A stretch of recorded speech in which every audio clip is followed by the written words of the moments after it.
वाह भाई वाह, भला इस पत्थर पिघला देने वाली गर्मी में कम से कम बारिश तो दिखी। चलो अब कुछ दिन तो गर्मी से छुटकारा मिलेगा। छुटकारा? बेटा लगता है कि तुम्हें लोकल फार्मिंग के बारे में कुछ पता नहीं है।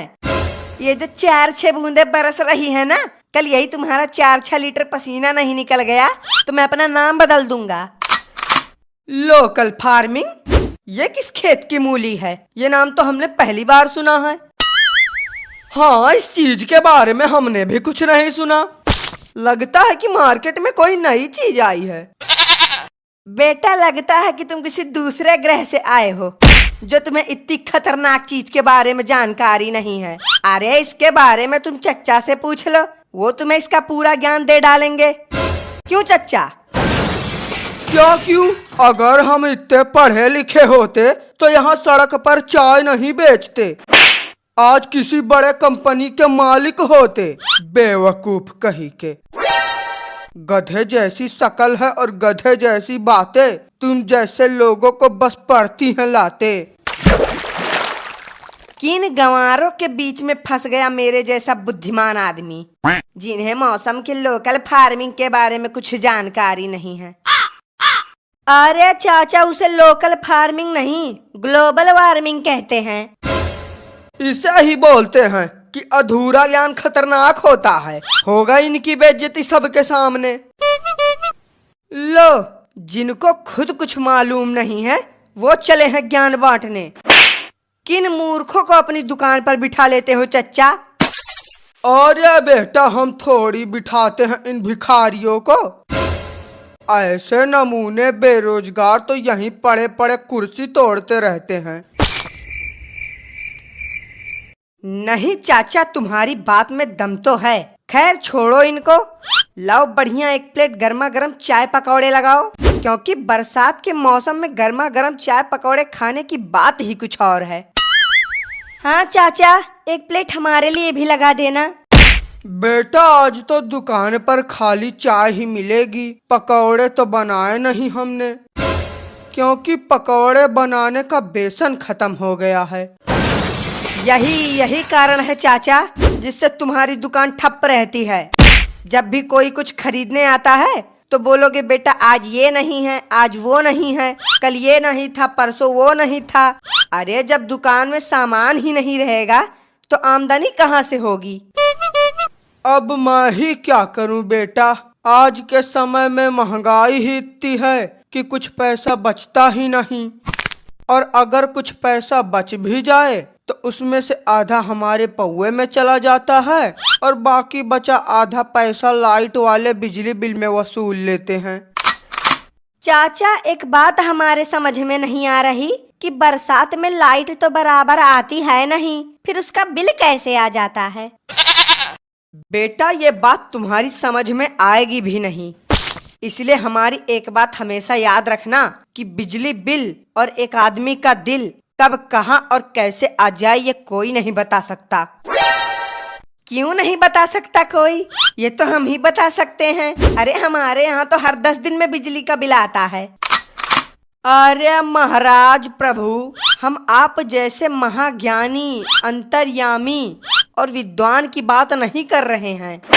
और वैसे आपके यहाँ बिजली बिल हर 10 दिन नहीं बल्कि हर दिन आना चाहिए, ताकि जो आपका 1-2 लाख रुपए कर्जा बचा है वो खत्म हो सके। क्या 2 लाख रुपए कर्जा? इतनी तो हमारे 1 साल की आमदनी नहीं है जितना ये कर्जे में डूबे हैं। अरे ये तो कुछ भी नहीं है। शुक्र मनाओ कि अपने घर की आधी से ज्यादा चीजें बिजली चोरी करके चलाते हैं, नहीं तो इनका कर्जा 2 लाख नहीं बल्कि 4 लाख होता।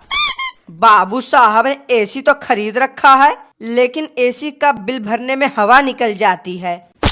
इसीलिए कहते हैं कि हाथी खरीदना तो आसान है, लेकिन हाथी पालना सबके बस की बात नहीं है।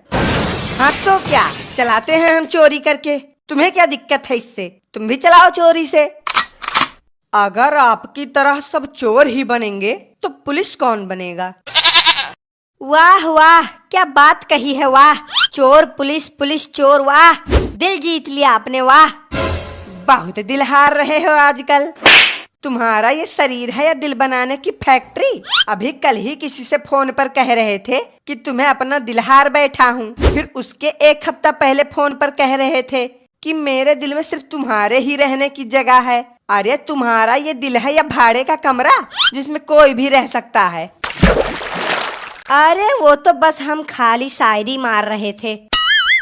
नहीं, ये सब बात तो गलत है, ऐसा नहीं करना चाहिए। और नहीं तो क्या, बहुत गलत चीज है ये। बेटा ये जो तुम गंदी हरकतें कर रहे हो ना, एक दिन इसमें बहुत बुरा फंसोगे। अरे हम उसकी बात नहीं कर रहे हैं, हम तो तुम्हारी बात कर रहे हैं कि ये जो तुम बिजली चोरी कर रहे हो ना, ये बहुत गलत बात है। बेटा जिस दिन बिजली वालों ने तुमको पकड़ लिया ना, उस दिन तो तुम जुर्माना भी भरोगे और जेल तो अलग से जाओगे।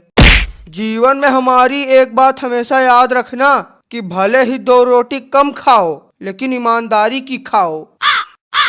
अरे बुढ़ऊ चाचा, इस जमाने में जो ईमानदारी की रोटी खाएगा वो तुम्हारी तरह सूखी हड्डी ही रहेगा। देख रहे हो इनको कैसे बेईमानी का खा रहे हैं और अपना पेट फुला रहे हैं। हाँ बेटा, बात तो तुम्हारी भी सही है, लेकिन अब कर भी क्या सकते हैं। ये कलयुग का जमाना है, आज के लोगों को बस धन चाहिए, चाहे वो बेईमानी का हो या ईमानदारी का। चाचा कलयुग नहीं, घोर कलयुग है ये।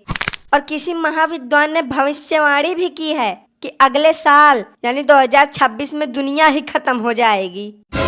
क्या अगले साल दुनिया खत्म हो जाएगी?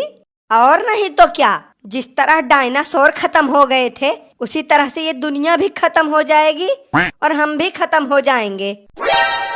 अभी जाके अपने बच्चों को स्कूल से निकलवाता हूँ। जब अगले साल दुनिया ही खत्म है तो पढ़ाई का क्या फायदा? फालतू में हर साल लाखों रुपया उनकी पढ़ाई के पीछे खर्च हो जाता है। बेटा तुम हो अभी ना समझ, और ये तो है ही पैदाइशी बेवकूफ। अगर इतनी आसानी से दुनिया खत्म हो जाती तो हर आदमी दिन भर मेहनत करके पैसे क्यों कमाता?